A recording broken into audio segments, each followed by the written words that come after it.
Kabanata 471. Sa sandaling ito, halos nag-transform na ito sa isang ganap na kakaibang katawan. Isang araw. Rumble. Sumasayaw ang buhangin sa buong kalangitan. Maraming malalaking bugzo ng hangin ang nagsimulang magtagal sa walang laman na hangin, na naglalabas ng matinding lumalamon na aura. Para silang malalaking dilaw na dragon na nag-udyok ng sandstorm at mabilis na naging marahas. Saan man ito magpunta, isang patong ng kakilakilabot na alikabok ang sapilitang pinasabog. Sa ilalim ng alikabok, napakakinis nito, na para bang pinutol ng espada. Dragon Storm. Pagtingin sa sitwasyon sa harapan niya, umungol si Zephyr sa mahinang boses. Ang mga bagyo ang pinakakaraniwang sitwasyon sa disyerto, ngunit nahahati din sila sa iba't ibang uri. Ang ilan sa kanila ay walang gaanong kabagsikan. Kung hindi masama ang swerte ng isang tao, kahit nagulong-gulong siya, hindi siya masasaktan ng husto. Halimbawa, ang mapang-uyam na lalaki na nakilala niya noong nakaraan. Ang kabilang partido ay nakatagpo ng isang bagyo, ngunit siya ay nakaligtas. Gayunpaman, may isa pang uri ng bagyo. Ang mapanirang kapangyarihan ng bagyong ito ay nakakabigla at maging ang isa sa mga pinaka-nakakatakot na puwersa sa disyerto ng kamatayan. Ang ganitong uri ng bagyo ay tinawag na Dragon Storm. Ito ay hugis ng isang malaking dragon, gumugulong at gumagalaw. Malakas man ang katawan ng isang tao, kapag nakapulupot na siya, mapupunit siya. Ito ay dahil ang Dragon Storm na ito ay isang pagtitipon ng maraming bagyo. Ang mapanirang hanay nito ay napakalaki rin. Rumble. Tama nga, sagwang, nagsimulang sumanib ang mga bugzo ng rumaragas ang hangin, at pagkatapos ay unti-unting lumalapit ang bagyo at tuluyang nagsanib. Isang malaking bagyo ang ganap na nahayag. Ang unos ay tumaas sa langit, at pagkatapos ay bumaba sa lupa. Gamulong ito na parang isang higanteng dilaw na dragon, nagsasayaw ng ligaw. Kahit na malayo pa ang lalakbayin, nararamdaman pa rin ni Zephyr na ang malakas na pagsupil sa espasyo sa tapat niya ay baliw at walang awa na dumudurog sa kanya. Kahit na ang katawan ni Zephyr ay pino at nagbago ng malaki, hindi siya sigurado kung kakayanin niya ito. Gayunpaman, sa harap ng tulad ng isang makabagbag damdaming dragon na bagyo, si Zephyr ay tumigil. Ang kanyang mga mata ay kumikinang sa matinding banal na liwanag. Ang isang mahusay na kahulugan ng paliwanag ay lumitaw sa kanyang puso. Ang mga sinaunang martial arts practitioner ay lumikha ng mga diskarte sa martial arts batay sa pag-unawa sa langit at lupa. Ang Dragon Storm na ito ay naglalaman ng walang katapusang kapangyarihan ng pagpatay. Ito ay tuloy-tuloy ngunit marilag. Kung isasama mo ito sa iyong espada. Habang bumubulong siya sa kanyang sarili ng ganito, ang mukha ni Zephyr ay nagsimulang maging solemn na. Makalipas ang 4 na araw. Sa disyerto ng kamatayan. Klang. Itinaas niya ang kanyang mahabang espada. Isang rumaragas ang pagtaas ng tubig. Kalmadong tubig ang mukha ni Zephyr. Itinaas niya ang kanyang mahabang espada at umaalingaw-ngaw ang ningning ng espada na pumupuno sa kalangitan na para bang mapupunit nito ang kawalan. Ang sword technique na ito ay hindi ang lightning swordsmanship, ngunit isang bago. Malabo na makikita ng isa ang isang masining na paglilihi na puno ng dilaw na buhangin sa pamamaraang ito ng espada. Boom! Gumalaw muli ang mabangis na pamamaraan ng espada. Biglang kumalat ang sword energy at napuno ang paligid, na sumasakop sa radius na 1,000 metro. Ang enerhiya ng espada ay naging maliit ngunit matalim na punto. Sinakop nito ang isang lugar na ganap na lampas sa saklaw ng lightning swordsmanship. Boom! Sa takip ng sword energy at isang marahas na pagsabog, isang malalim na hukay na may diameter na 1,000 metro ang nabuo sa harap ni Zephyr. Hu! Hu! Hu! Hu! Hu! Ang sword technique na ito ay hindi simple. Bahagyang humihingal si Zephyr, bakas sa mukha niya ang pagod. Mula nang obserbahan ang anyo ng Dragon Storm, nagkaroon ng ideya si Zephyr na lumikha ng bagong pamamaraan ng espada. Kahit na ang lightning swordsmanship ay makapangyarihan, ito ay isa ng A-uri, makapangyarihan, at may nakakatakot na kapangyarihan sa pag-atake. Gayunpaman, ang lugar na na-target nito ay medyo maliit, kaya hindi ito angkop para sa isang malakihang pag-atake. Matapos makita ang Dragon Storm, nagkaroon ng bagong ideya si Zephyr. Nais niyang lumikha ng isang pamamaraan ng espada na maaaring sumaklaw sa isang malaking lugar. Hindi ko pa kaya. Kulang sa alindog ng Dragon Storm. Sa pagtingin sa hukay na may diameter na 1,000 metro, mahinang sinabi ni Zephyr. Hul. Ang sword technique na ito ay hindi simple. Bahagyang humihingal si Zephyr, bakas sa mukha niya ang pagod. Mula nang obserbahan ang anyo ng Dragon Storm, nagkaroon ng ideya si Zephyr na lumikha ng bagong pamamaraan ng espada. Kahit na ang lightning swordsmanship ay makapangyarihan, ito ay isa ng A-uri, makapangyarihan, at may nakakatakot na kapangyarihan sa pag-atake. Gayunpaman, ang lugar na na-target nito ay medyo maliit, kaya hindi ito angkop para sa isang malakihang pag-atake. Matapos makita ang Dragon Storm, nagkaroon ng bagong ideya si Zephyr. Nais niyang lumikha ng isang pamamaraan ng espada na maaaring sumaklaw sa isang malaking lugar. Hindi ko pa kaya. Kulang sa alindog ng Dragon Storm. Sa pagtingin sa hukay na may diameter na 1,000 metro, mahinang sinabi ni Zephyr. Sa sobrang lakas ng pag-atake, itinanggi pa rin ito ni Zephyr. Kung alam ito ng ibang tao, mahirap isipin kung gaano kaganda ang ekspresyon ng kanyang mukha. Kabanata 472. Sa bahagyang paggalaw ng kanyang palad, yumuko si Zephyr at tumingin sa malalim na hukay.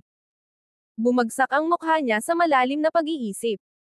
Hindi ito pinansin ng iba, ngunit malinaw niyang nararamdaman na ang pag-atake ng espada ay tila malakas, ngunit sa katunayan, hindi ito ang kaso. Dahil ang malalim na hukay na ito ay isang lugar ng dilaw na buhangin, ang natural na lupa ay malambot, kaya madali itong lumikha ng isang malalim na hukay. Ang malalim na hukay na ginawa niya ay talagang umaasa lamang sa kapangyarihan ng sword energy, ngunit hindi nito ginamit ang kapangyarihan ng sword technique. Magiging komportable kung maghukay ako ng butas, ngunit kung lalaban ako sa isang martial arts practitioner, natatakot ako na madaling masira ng kalaban ang aking sword energy. Dahan-daang nag-isip si Zephyr. Kailangan kong obserbahan muli ang Dragon Storm. Biglang nagkaroon ng ganoong ideya si Zephyr. Nitong mga nakaraang araw, pinagmamasdan niya ang Dragon Storm mula sa malapit na distansya. Kamakailan, halos lumunin na siya ng Dragon Storm. Ito ay tiyak na dahil dito na si Zephyr ay nakapag-evolve sa isang pamamaraan ng espada sa loob ng 4 na maikling araw. Habang pinag-aaralan pa niya ito, unti-unting nadagdagan ang iniisip niya. Matapos makapasok sa ika-5 antas ng agility, sa wakas ay naunawaan ni Zephyr kung gaano kahigpit ang martial way. Ang mga nasa ibaba ng ika-5 antas ng agility ay mabibilang lamang bilang dulo ng pagpasok sa pangunahing larangan ng martial arts. Pagkatapos lamang na makapasok sa ika-5 antas ng agility ay tunay na mauunawaan ng isa ang lakas ng martial arts. Sa landas ng martial arts, ang lakas at bilis ang pinakapangunahing. At walang makapagpaliwanag sa mga bagay na ito kapag sila ay nasa ibaba ng level 5 ng agility. Matapos makapasok sa ika-5 antas ng agility, naunawaan din si Zephyr ng isang sistema, lalo na ang Medicine Kingdom. Kahit na ang kabilang partido ay isang master ng alchemy, siya ay isa ring makapangyarihang martial artist. Sa kanyang Pilrefine ng Pavilion, maraming naranasan si Zephyr. Una sa lahat, ito ang kapangyarihan. Ilang tao sa lakas ang maaaring umabot sa lakas na 5,000 kilo. Tanging ang mga may talento lamang ang maaaring umabot sa lakas ng 5,000 kilo kapag sila ay nasa ika-9 na antas ng lakas. Tungkol naman sa Ancient Draconic Way na isinagawa ni Zephyr, mayroon na siyang lakas na 5,000 kilo noong siya ay nasa lakas.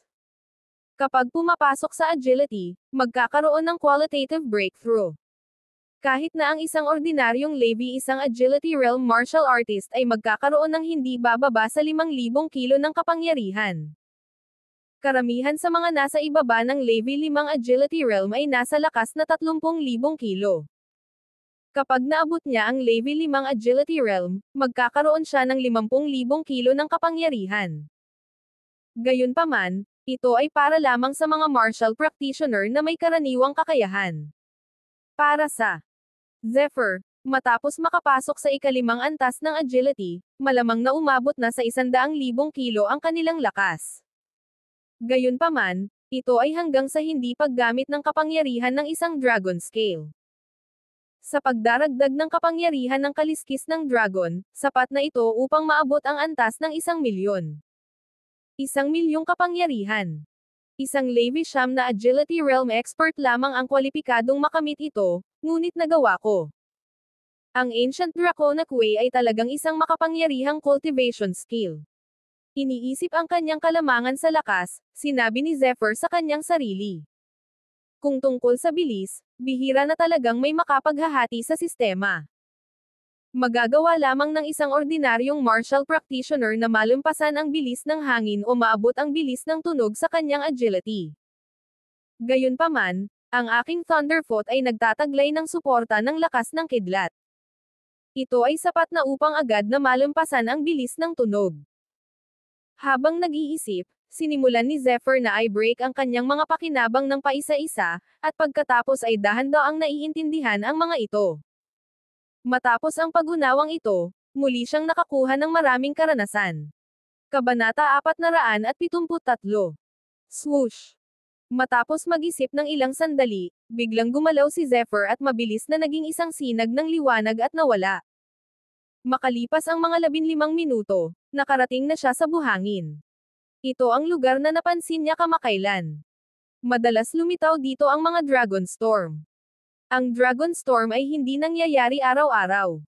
Minsan, maaaring hindi ito lumitaw isang beses bawat ilang araw. Ito ang tanging lugar kung saan madalas itong umiral. Hindi pa lumalabas.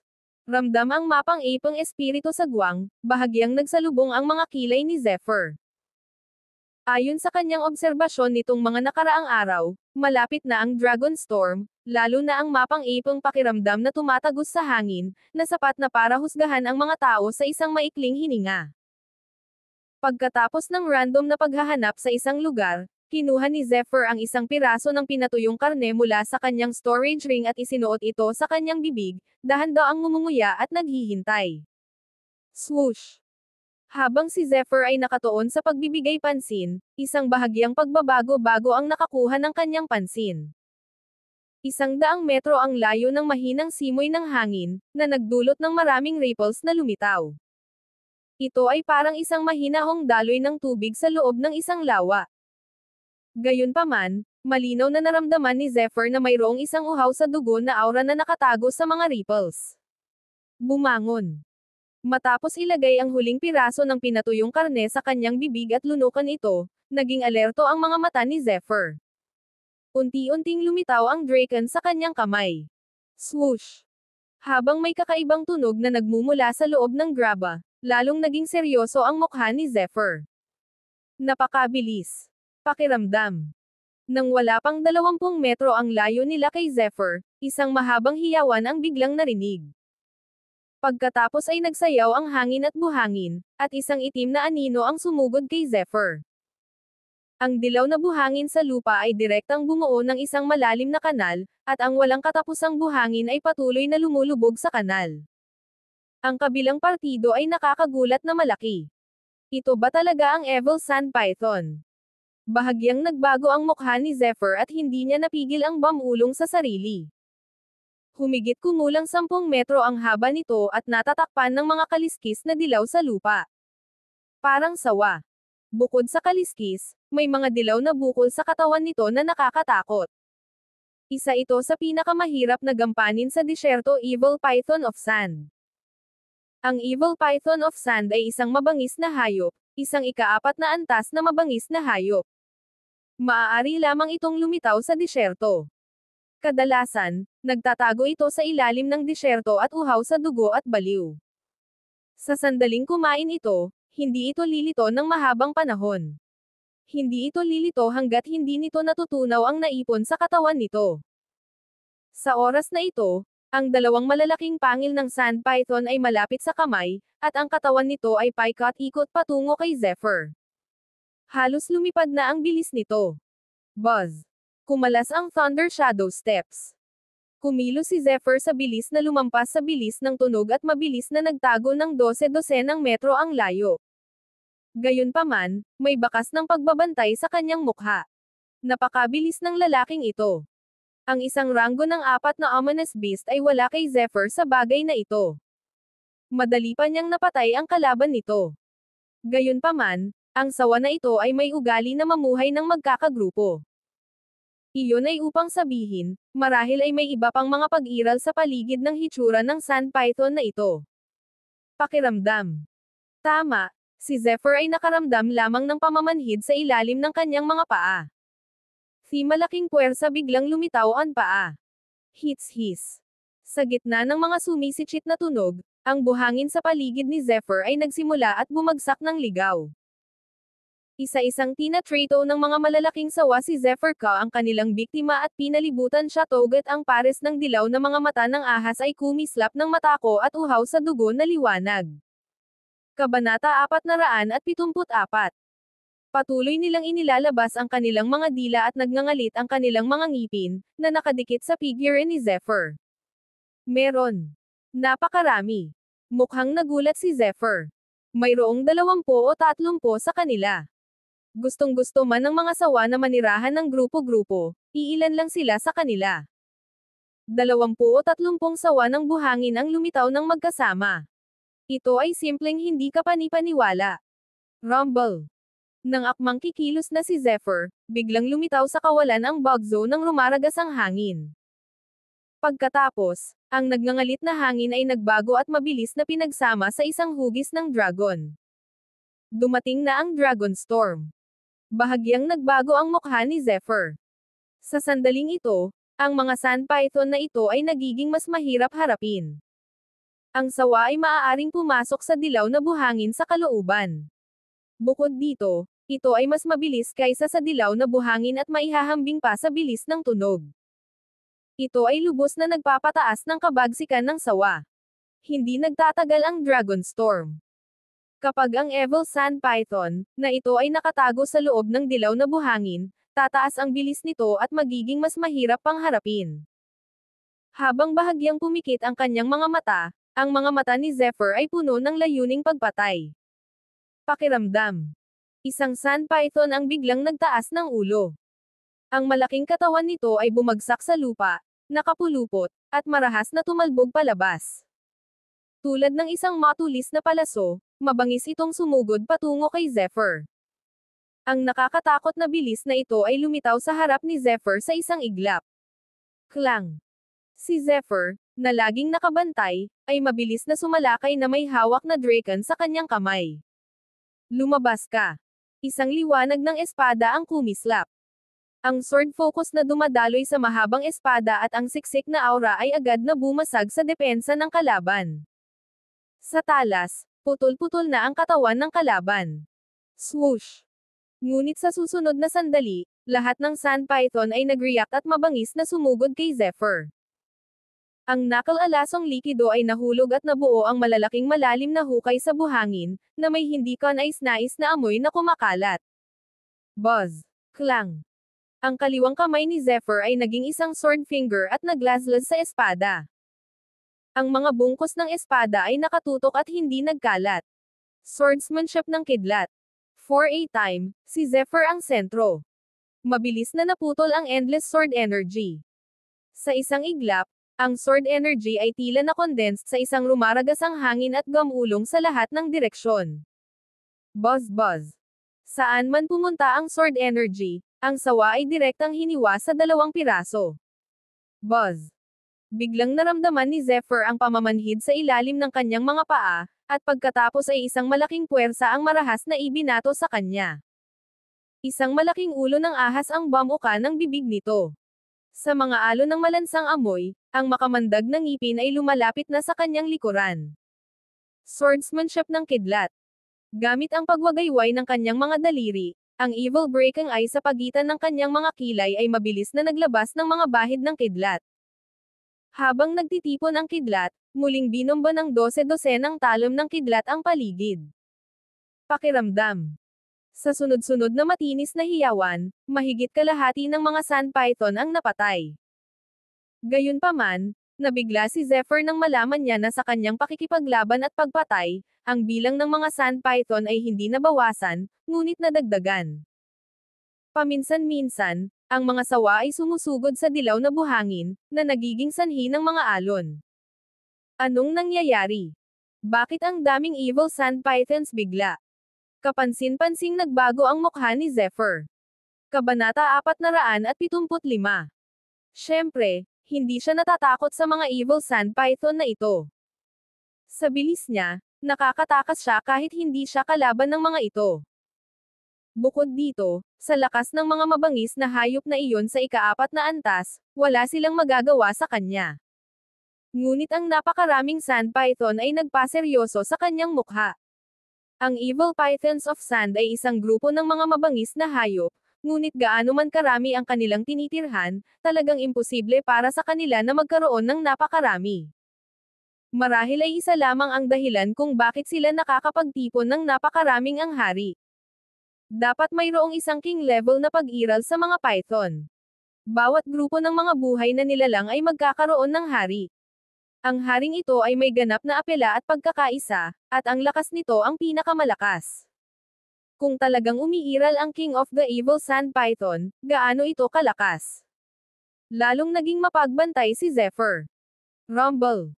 Isang sunod-sunod na umuusbong na tunog ang maririnig habang nagpapatuloy ang labanan. Sa di kalayuan ni Zephyr, isang malaking bugzo ng hangin ang lumitaw at nilamon ang huling bugzo ng hangin. Pagkatapos, naging dragon ito at sumanib sa hangin. Pagkatapos, nagsimulang magtipon ang isang malaking bagyong hugis dragon. Ito ang Dragon Storm. Biglang nabigla ang isip ni Zephyr. Sa sandaling lumitaw ang Dragon Storm, ito ay mawawala sa napakaikling panahon. Bukod dito, sa susunod na paglitaw nito, aabutin ito ng hindi bababa sa isang araw. Bukod dito, pagkatapos na lumipas ang araw na ito, kung ang mga sand python na ito ay hindi nalutas, sila ay lilito sa susunod na pagkakataon. Damn it! Habang pinagmamasdan ni Zephyr ang Dragon Storm, nagsimula siyang magmuni-muni. Wala siyang masyadong oras, kalahating taon lang. Ayaw niyang magtagal dito. Bukod pa rito, umabot sa bottleneck ang pagkakagawa ng kanyang sword technique. Ang bottleneck na ito ay panandalian. Kung hindi niya ito aagawin, siguradong may iba pa siyang ideya sa susunod. Ito ay hindi maganda para sa paglikha ng sword technique. Magwala ka. Sa dagandong ni Zephyr, biglang umikot ang katawan niya. Pagkatapos, mabilis na itinaas ang mahabang espada sa kanyang kamay. Ilang sandali, ang sword energy ay nasa lahat ng dako at ang ningning ng espada ay tumingin sa kanya. Sa isang iglap, dumaloy ang mga agos ng malaking sword energy sa paligid ng katawan ni Zephyr at mabilis na sumabog sa lahat ng direksyon. Pakiramdam. Umuungol. Sa matinis na hiyawan, napatay ni Zephyr ang 12-dosenang mga sawa sa isang iglap. Walang talo ang kanyang galaw. Sa ilang sandali, karamihan sa mga sand python ay nagulat.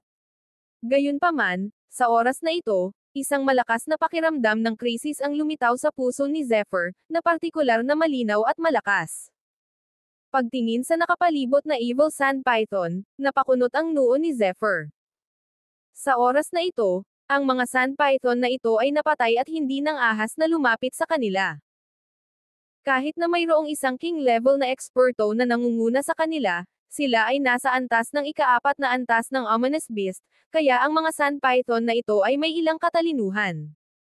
Naturally, hindi sila nang ahas na sumulong at mamatay. Nang walang sagabal sa mga taong ito, ang presyon kay Zephyr ay lubhang nabawasan.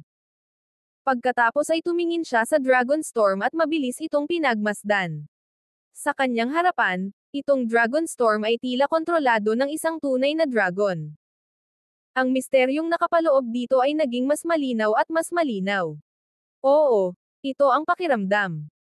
Nag-flash ang isip ni Zephyr ng isang bagong ideya, at ang ekspresyon ng kanyang mukha ay lalong nasasabik. Ang mga liwanag na ito ay nagpalinaw sa kanyang isipan, na para bang nabuksan ang tarangkahan ng karunungan. Naputol ang lahat ng kadena, naiwan lamang ang kakanyahan.